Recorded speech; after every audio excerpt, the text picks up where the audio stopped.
how to propagate from hardwood cuttings from dormant trees and plants.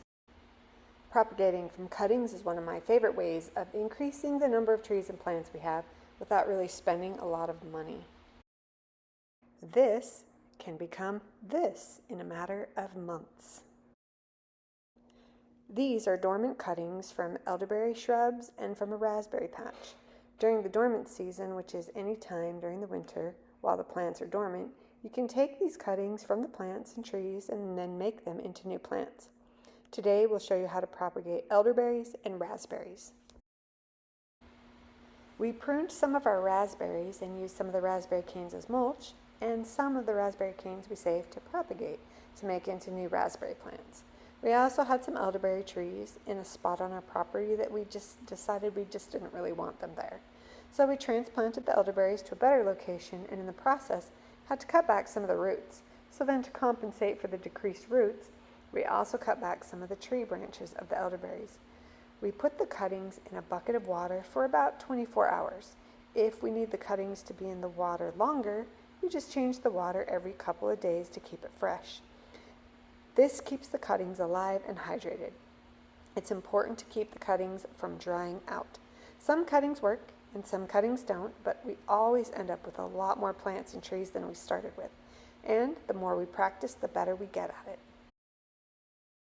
We filled half-gallon pots with a good biological compost that's full of microorganisms. We make our own, and it is a game changer. Making your own biological compost is really the first step for a healthy, abundant garden, yard, farm, orchard, or landscape. Next, we pulled one cutting out of the bucket of water, measured it to be approximately 10 to 12 inches, and cut off the rest of the cutting so that we now have about a 10 to 12 inch cutting. On the bottom 4 to 5 inches of the cutting, we took a knife and gently scraped off the bark so that the bottom 4 to 5 inches of the cutting was removed. We carefully pushed the cutting into the compost in the pots, lightly pressing around the top of the pot to make sure there's good contact between the cutting and the compost. We did the same thing with all the cuttings until we had put a cutting in every pot.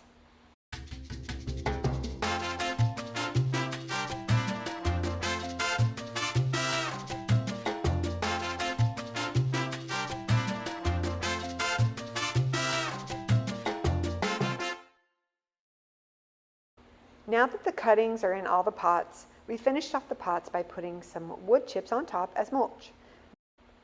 This protects the microorganisms in the compost from sun and wind and helps keep the compost from being compacted by rain or watering. Wood chips are an excellent mulch, and most people in the U.S. can sign up for a delivery of wood chips from chipdrop.com. We watered the pots really well. It's important to keep the compost moist during the next few weeks as the roots start to form. Pots dry out easier than the soil in the ground, so it's important to keep the pots watered regularly. It's a great idea to label the pots so you know what trees or plants are in each pot. Sometimes I'm really good at this, and other times I'm not as good at it. And it's really easy to think that you'll remember what the plant or tree is, but when it comes down to it, a lot of times it's hard to remember. These cuttings were potted at the end of winter before the trees had come out of dormancy. This is the growth from the propagated trees just after a couple months. They are now ready to be transplanted to their new home, or they can continue to grow in pots to be transplanted later. But care must be taken for the delicate roots when you're transplanting.